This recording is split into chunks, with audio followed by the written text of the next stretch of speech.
പ്രിയപ്പെട്ട സഹോദരിമാരെ, പാട്ടും ഗാനമേളയല്ല ജീവിതം. ഏതെങ്കിലും എല്ലാം ബ്ലോഗർമാരെ ബ്ലോഗ് ചെയ്തിട്ട് ഇൻസ്റ്റയിലും യൂട്യൂബിലും ഫേസ്ബുക്കും ഇടുമ്പോ അവര് കാസർഗോഡിന്റെ ഏതെങ്കിലും ഒരു മൂത്രപ്പേരിന് മൂത്രമൊഴിക്കാൻ വരണമെന്ന് പറയുമ്പോ അത് കാണാൻ വേണ്ടി ഉളുപ്പില്ലാതെ പോകുന്ന കാസർഗോഡിലെ പെങ്ങന്മാരെ പോലെ നമ്മളെന്റെ പ്രിയപ്പെട്ടവരാകാൻ പാടില്ല. അസ്സലാമു അലൈക്കും. എല്ലാവരും തെരഞ്ഞെടുപ്പിൻ്റെ വിജയാഘോഷവേളയിലാണ്. തെരുവിലൊക്കെ സ്ത്രീകൾ തുള്ളിക്കളിക്കുന്ന രംഗം കാണുമ്പോൾ സത്യം പറഞ്ഞാൽ ഉള്ളിലതൊരു വല്ലാത്തൊരു വേദനയാണ്. നമ്മൾ അതിര് വിടുന്നുണ്ടോ, നമ്മുടെ പാർട്ടി ജയിച്ചു അല്ലെങ്കിൽ നമ്മുടെ പ്രിയപ്പെട്ട ആളുകൾ ജയിച്ചു എന്ന് കരുതിയിട്ട് തെരുവിൽ കിടന്ന് തുള്ളി മറിക്കുമ്പോൾ ആലോചിക്കാം, ഒരു നിമിഷം പടച്ച റബ്ബിൻ്റെ മലക്ക് അസറായിൽ വന്നാൽ തീരാവുന്നതേ ഉള്ളൂ. എന്തായാലും ഒരു അതിര് വിടുന്ന രീതിയിൽ സ്ത്രീകളുടെ തുള്ളിക്കളിക്കുന്ന വീഡിയോകളൊക്കെ ഉണ്ട്. ഇതിനിടയിലാണ് ഞാനൊരു ഉസ്താദിൻ്റെ ഒരു പ്രഭാഷണം ഞാൻ കേട്ടത്, ആഷിഖ് ദാരിമി ഉസ്താദിൻ്റെ പ്രഭാഷണം. ആ പ്രഭാഷണത്തിനെതിരെ അദ്ദേഹത്തിനെ സ്നേഹിക്കുന്ന ആളുകൾ തന്നെ രംഗത്ത് വന്നു എന്നുള്ളതാണ് എന്നെ അത്ഭുതപ്പെടുത്തിയത്.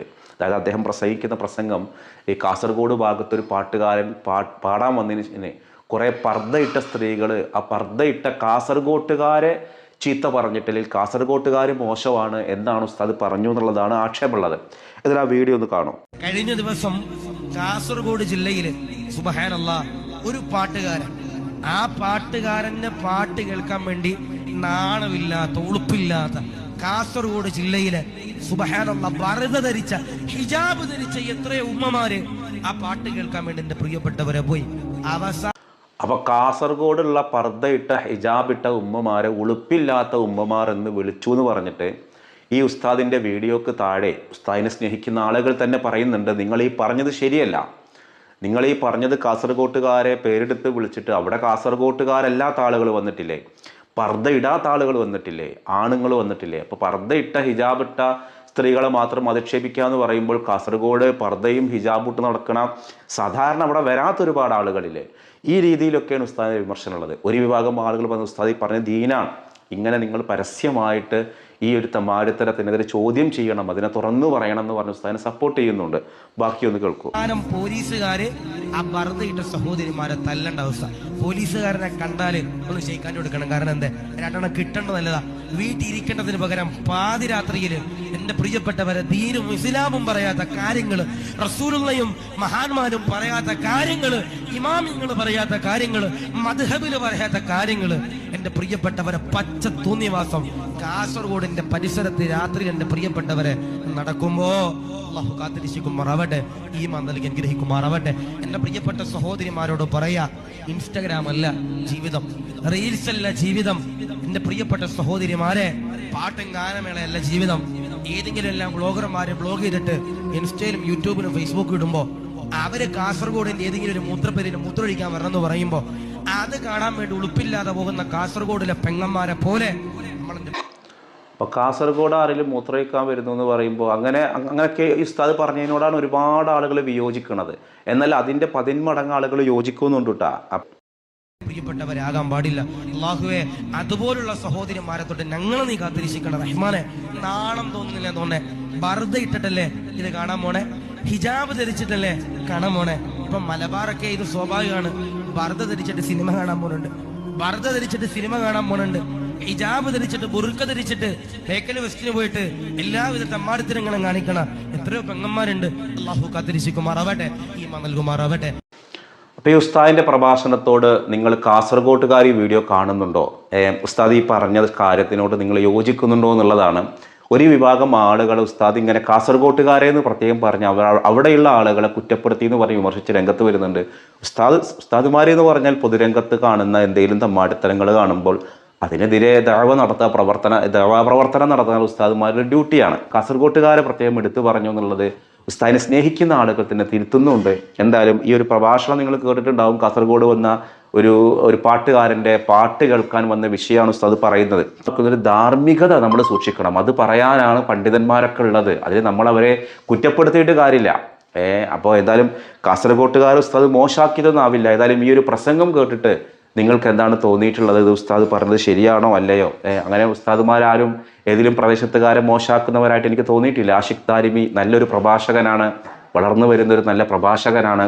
ഒരു പക്ഷേ നമ്മുടെ വീഡിയോ കാണുന്ന ആർക്കെങ്കിലും ആഷിഖ് ദാരിമി ഉസ്താദിനെ കുറിച്ച് കൂടുതൽ വിവരങ്ങൾ അറിയാവുന്ന ആളുകളുണ്ടെങ്കിൽ, എനിക്ക് ഈ പേര് മാത്രമേ അറിയുള്ളൂ, ആലപ്പുഴക്കാരനോട്ടാണ് എന്നാണ് എൻ്റെ ഒരു ധാരണ. തെറ്റാണോന്ന് എനിക്കറിയില്ല. ഞാൻ മനസ്സിലാക്കി 10-25 ആ വയസ്സിൻ്റെ ഉള്ളിലുള്ള ഒരു യങ്ങായ മതപണ്ഡിതനാണ് ആഷിഖ് ദാരിമി. അപ്പോൾ അദ്ദേഹത്തിനെയും ഇൻസ്റ്റ ഉപയോഗിക്കുന്നത് അതേപോലെ വ്ളോഗർമാർ ഇതിനൊക്കെ ശക്തമായിട്ട് വിമർശിക്കലുണ്ട്. വിമർശിക്കാൻ കാരണം ഇതിനു മുൻപ് തൊപ്പിയെ വിമർശിച്ചിട്ടുണ്ട്, ഹനാൻ ഷായെ പേരെടുത്ത് വിമർശിച്ചിട്ടുണ്ട്. ഇങ്ങനെ സോഷ്യൽ മീഡിയയിൽ കാണുന്നതിനോടൊക്കെ വിമർശിക്കുന്ന, അതിനെതിരെയൊക്കെ സംസാരിക്കുന്ന ഒരു ഉസ്താദാണ്. അപ്പോൾ ഈ ഒരു കാസർഗോട്ടുകാരെ പറഞ്ഞതാണ് അദ്ദേഹത്തിനെ സ്നേഹിക്കുന്ന ആളുകൾ പോലും വിമർശിക്കാൻ ഇടയാക്കിയത്. എന്തായാലും മതപ്രബോധകന്മാരെന്ന് പറഞ്ഞാൽ നിർഭയം കാര്യങ്ങളെ തുറന്നു പറയാൻ ചങ്കൂറ്റമുള്ള ആളുകളാണ്. അങ്ങനെയാണ് വേണ്ടതും. അത് തന്നെയാണ് ആഷിഖ് ദാരിമി ചെയ്തതും. അപ്പോൾ ഇൻഷാ അല്ലാഹ് കഴിഞ്ഞ ദിവസം ഞാനൊരു വീഡിയോ ഇട്ടിരുന്നു, ഹബീബായ റസൂലുള്ളാഹിൻ്റെ തിരുകേശം കാണാൻ പോയൊരു സംഭവം. ആ തിരുകേശം കാണാൻ പോയ സംഭവം വീഡിയോ ഇട്ടപ്പോൾ അത് ആ സ്ഥാപനക്കാർ വിളിച്ചു. ആ വീഡിയോ ഇട്ടിട്ട് കുറച്ച് കഴിയുമ്പോൾ തന്നെ വീഡിയോ ഞങ്ങൾക്ക് ഒഴിവാക്കേണ്ടി വന്നു. കാരണം ആ വീഡിയോ ഇട്ട് കുറച്ച് കഴിഞ്ഞപ്പോൾ സ്ഥാപനക്കാർ വിളിച്ചിട്ട് പറഞ്ഞത് ഞങ്ങൾക്ക് ഭയങ്കര പ്രശ്നങ്ങളുണ്ട്, നാട്ടിൽ ഭയങ്കര ഇഷ്യൂസാണ്, ഞങ്ങൾ അങ്ങനെയാണ് ഇങ്ങനെയാണ്, നിങ്ങൾ ആ വീഡിയോ ഒഴിവാക്കണം. നമ്മൾ ആ വീഡിയോയിൽ പറഞ്ഞ എന്തെങ്കിലും കാര്യങ്ങൾ തെറ്റിയത് കൊണ്ടല്ല, ആ നാട്ടിൽ ആ സ്ഥാപനത്തിനെതിരെ എന്തൊക്കെയോ ചില പ്രശ്നങ്ങളുണ്ട്. അപ്പോൾ ഞാനിത് പറയാൻ കാരണം എനിക്ക് അവിടുത്തെ പ്രശ്നങ്ങൾ പറയാനല്ല. പലരും എന്നോട് ചോദിച്ചു, നിങ്ങൾ ആ വീഡിയോ ഇട്ടിട്ട് എന്താ, പിന്നെ എല്ലാവർക്കും ഈ വീഡിയോയുടെ ഇത് വന്നല്ലോ, ഈ നോട്ടിഫിക്കേഷൻ വരുന്നുണ്ട്, പക്ഷേ ഈ വീഡിയോ ഓപ്പൺ ചെയ്യുമ്പോൾ കാണുന്നില്ല. അപ്പോൾ എന്താണെന്ന് പറയേണ്ട നമ്മുടെയും കൂടി ബാധ്യതയല്ലേ. അപ്പോൾ നമ്മൾ ആ വീഡിയോയിൽ പറഞ്ഞൊരു കാര്യം, റസൂലുള്ളാഹിയുടെ ആസാറുകൾ, ഹബീബായ നബിയുടെ തിരുകേശം അവിടെ ഉണ്ട്, അതോടൊപ്പം ഖുലഫാ റാഷിദുകളുടെ ഉണ്ട്. അപ്പോൾ അതൊന്നും ആരും അങ്ങനെ അറിഞ്ഞിരുന്നില്ല. റബീഉൽ അവ്വലൊക്കെയാണ് ആ ഒരു സ്ഥാപനത്തിൽ ഓപ്പൺ ചെയ്യൽ. അപ്പോൾ അവിടുത്തെ ഏർവാടി ദർഗയിലെ ആളുകളുമായിട്ട് എന്തൊക്കെയോ ചില ഇഷ്യൂസുകൾ ഉള്ളതുകൊണ്ട് അപ്പോൾ നമ്മുടെ വീഡിയോ ആ പ്രശ്നത്തിന് ആക്കം കൂട്ടും ആണ് സാധ്യത എന്നുള്ളതാണ് അവിടുത്തെ ആ സ്ഥാപനത്തിൻ്റെ ആളുകൾ ആശങ്ക പറഞ്ഞത്.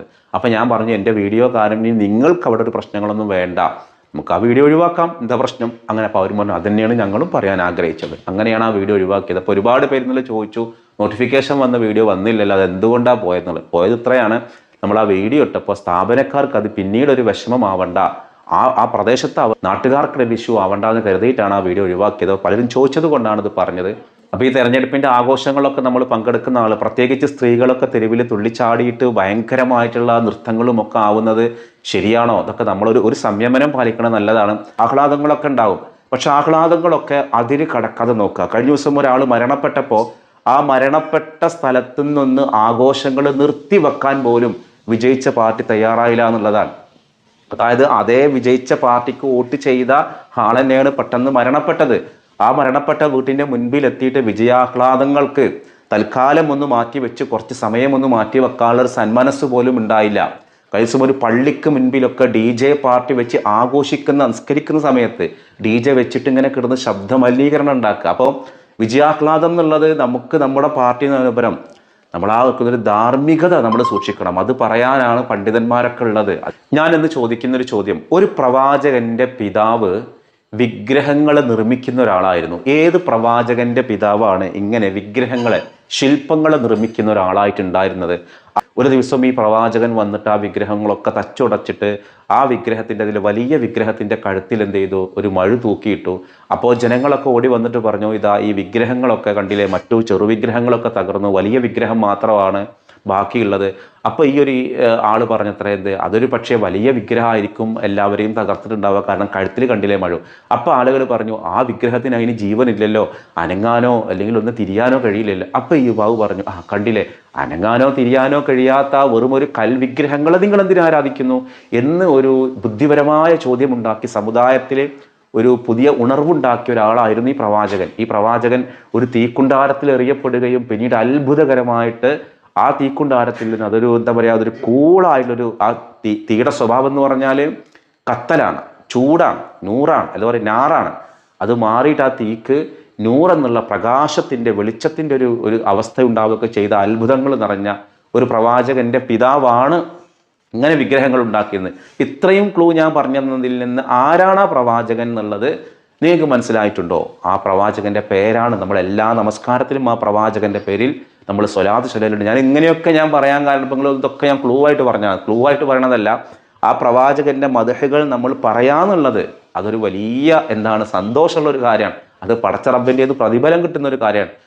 നമ്മൾ പോലെ ഹബീബായ നബി, നമ്മൾ ഹബീബുർ റസൂൽ, അള്ളാഹിൻ്റെ ഹബീബാണെന്ന് പറയുന്ന പോലെ ആ ഒരു പ്രവാചകനെ ഖലീലുല്ലാഹി, അള്ളാഹുവിൻ്റെ ഖലീലാണ് എന്നുള്ള വിശേഷണ പറയൽ. ഓരോ പ്രവാചകന്മാർക്കും ഇങ്ങനെ വിശേഷണങ്ങളുണ്ട്. മൂസാ കലീമുല്ലാഹി അലൈഹിസ്സലാം, അതേപോലെ ഈസാ മസീഹുല്ലാഹി അലൈഹിസ്സലാം, ആദം ബഷറുല്ലാഹി അലൈഹിസ്സലാം, നൂഹ് നജിയുല്ലാഹി അലൈഹിസ്സലാം. ഇങ്ങനെ ഓരോ പ്രവാചകന്മാർക്കും ഓരോ സവിശേഷതകളുണ്ട്. ഹബീബായ നബീനെ ഹബീബുല്ലാഹി, അള്ളാഹുവിൻ്റെ ഹബീബാണ് എന്ന് പറയലുണ്ട്. അതേപോലെ ഞാൻ ഈ പറയുന്ന പ്രവാചകനെ പറയൽ ഖലീലുല്ലാഹി എന്നുള്ളതാണ്. അപ്പോൾ ഏതാണ് ആ പ്രവാചകൻ എന്നുള്ളതാണ് ചോദ്യം. അതിന് ഉത്തരവാണ് നിങ്ങൾ കമൻറ്റ് ചെയ്യേണ്ടത്. മറ്റൊരു ദിവസം മറ്റൊരു വീഡിയോയുമായി വീണ്ടും കാണാം. അസ്സലാമു അലൈക്കും.